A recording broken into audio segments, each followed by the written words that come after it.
seminatrice che faccia lavatrice, semina e stende anche il nylon.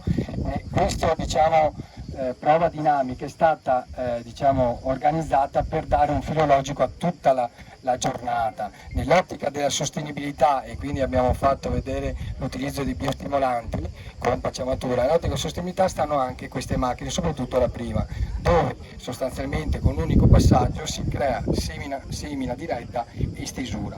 Ovviamente non si vuole dire che è migliore rispetto al trapianto, ma si vuol dire che è un altro sistema, dopo dipende dall'organizzazione aziendale. È comunque vero che una pianta seminata è una pianta che tende ad approfondire meglio l'apparato radicale e tendenzialmente in questi periodi di estrema siccità è l'interratrice. L'interratrice è una macchina atta alla preparazione per il suolo, per la semina, per il trapianto. In questo caso abbiamo un baulatore regolabile, la peculiarità è che può fare diverse misure di baulatura, più larghe, più strette o più alte, in maniera molto veloce e per adeguare i diversi tipi di colture. La macchina in questo caso è una G35, una macchina per 80-100 cavalli, e dopo in gamma abbiamo macchine sia più piccole che molto più grosse e pieghevoli, proprio per le vostre esigenze, per adattarsi a quello che è la cultura principale. Di secondo passiamo sulla baulatura, la fate proprio per far vedere il cantiere, la stesura del film di pacciamatura con un telo biodegradabile. Questo è un 18 micro, mi sembra, bianco e nero, e in combinata alla manichetta. Tutte le nostre macchine oltretutto sono accessoriabili, cioè la stessa manichetta che c'è montata sullo stenditelo che vedete può essere anche eventualmente montata sulla macchina o viceversa.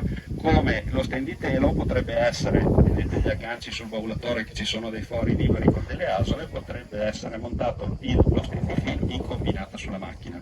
Adesso per avere una migliore percezione del lavoro e di cosa fa l'abbiamo ovviamente tenute staccate. Lo stenditelo anche questo è completamente regolabile, quindi si ha pretensionato le ruote, i vomeri, può essere in questo caso su baulatura a ruota anteriore per tenerlo alzato, oppure nel caso si lavorasse in piano si può mantenere con un rullo a folle in modo che vada a compattare il terreno. La terza macchina che vediamo, che poi è il nostro fiore all'occhiello del reparto ricerca e sviluppo, abbiamo un brevetto internazionale, si chiama Modula Jet ed è una pazza seminatrice elettrica ed elettronica. Questa compie varie fasi di lavoro.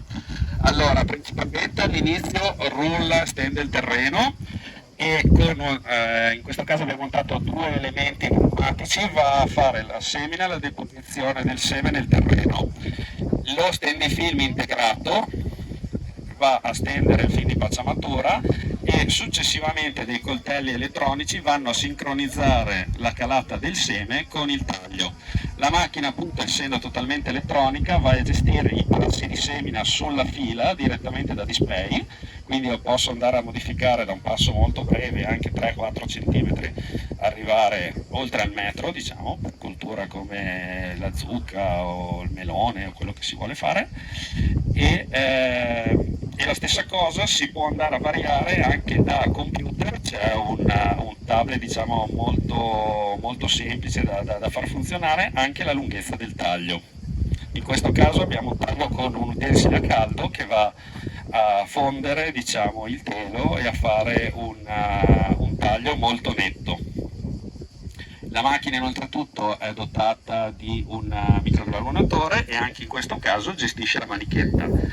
Quella cosa, scendendo dalla macchina arrivando in fondo, che vedete in mezzo alle ruote, è il tagliatelo. Anche qui abbiamo integrato un tagliatelo automatico che a inizio del campo va a rincalzare e a fine campo va a tagliare il telo, in modo che venga gestito con un operatore e si riesca a fare completamente la manovra fino alla svolta.